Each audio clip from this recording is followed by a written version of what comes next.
بسم اللہ الرحمن الرحیم۔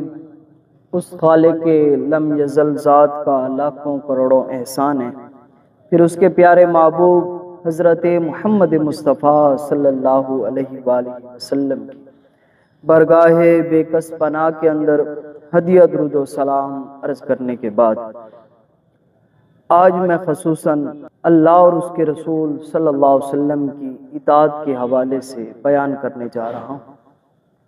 رب کریم نے اپنی لاریب کتاب کے اندر مسلمانوں کی کامیابی کے لیے، مسلمانوں کی ہدایت کے لیے اور مسلمانوں کو ہمیشہ کے لیے کامیابی کے لیے ایک راز اور ایک خاص حکم ارشاد فرمایا ہے، اور وہ خاص حکم جو ہے وہ 2 لفظوں کے اندر ہے، کوئی مزید لمبی چوڑی بات نہیں ہے۔ رب کریم نے فرمایا قل اطیعوا اللہ واطیعوا الرسول۔ اے محبوب مکرم شفیع معظم صلی اللہ علیہ وآلہ وسلم، آپ انہیں بتا دیجئے کہ اللہ اور اس کے رسول صلی اللہ علیہ وسلم کی اطاعت کرو، بس اس میں دنیا اور آخرت کی کامیابی ہے۔ تم اس دنیا کے اندر بھی کامیاب ہو جاؤ گے اور کل قیامت کے دن بھی تم کامیاب ہو جاؤ گے۔ فقط بات یہ ہے کہ اللہ اور اس کے رسول صلی اللہ علیہ وسلم کی اطاعت کی جائے۔ جب اللہ کا حکم آ جائے اور اس کے پیارے محبوب صلی اللہ علیہ وسلم کا حکم آ جائے تو پھر آپ کا سر جو ہے وہ تسلیم خم ہو جائے، اس حکم کو منو ان اس پر عمل کیا جائے، بس یہی بات ہے۔ اگر یہی کرو گے تو رب کریم فرماتا ہے تم کامیاب ہو جاؤ۔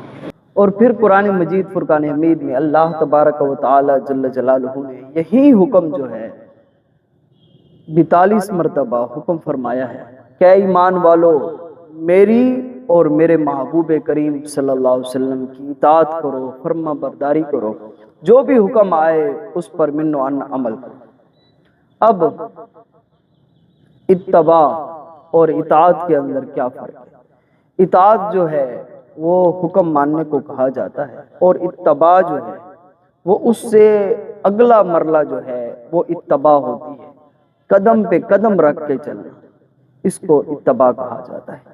یعنی کہ اپنا سب کچھ چھوڑ کر جو بھی حکم آئے اس پر عمل کر دینا، اس کو اتباع کہا جاتا ہے۔ اپنی خواہشات، اپنی مرضیاں، تمام تر چیزوں کو چھوڑ کر جب اللہ اور اس کے رسول صلی اللہ علیہ وسلم کا حکم آ جائے تو پھر اس پر منو ان جو ہے وہ عمل کیا جائے۔ اب صحابہ کرام رضوان اللہ تعالی علیہم اجمعین نے اپنی پیاری زندگی مبارکہ کے اندر اللہ کے رسول صلی اللہ علیہ وسلم کی پوری زندگی اتباع کرتے رہے۔ جو بھی میرے کریم محبوب صلی اللہ علیہ وآلہ وسلم حکم فرماتے تو وہ منو ان جو ہے وہ عمل کرتے، یہاں تک کہ صحابہ کرام رضوان اللہ تعالی مجمعین رسول کریم سرور کائنات صلی اللہ علیہ وسلم کے چہرے اقدس کی ناراضگی سے بھی ان کو سمجھ آ جاتی کہ آج کریم محبوب صلی اللہ علیہ وسلم کیوں ناراض ہے، کیا وجہ ہے، ہمارے اندر کیا ایسی نئی چیز ہے جو پیارے محبوب صلی اللہ علیہ وسلم کو ناپسند ہے۔ کریم محبوب صلی اللہ علیہ وسلم نے اسے پسند نہیں فرمایا، تو پھر وہ فوراً اپنے جسم پاک سے وہ چیز اتار کے پھینک دیا کرتے تھے جس چیز سے اللہ اور اس کے رسول صلی اللہ علیہ وسلم کی ناراضگی۔ صحابہ کرام رضوان اللہ تعالی مجمعین نے اپنی زندگی مبارکہ کے اندر، پوری زندگی کے اندر رسول کریم سرور کائنات صلی اللہ علیہ وسلم کی مکمل اتباع کی۔ اللہ اکبر۔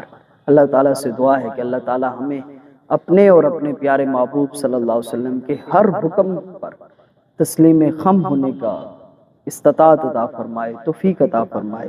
جو بھی اللہ اور اس کے رسول کا حکم آ جائے اس کے بعد اس پر عمل کرنے کی توفیق عطا فرمائے۔ اللہ تعالیٰ ہمارا خاتمہ ایمان پر فرمائے۔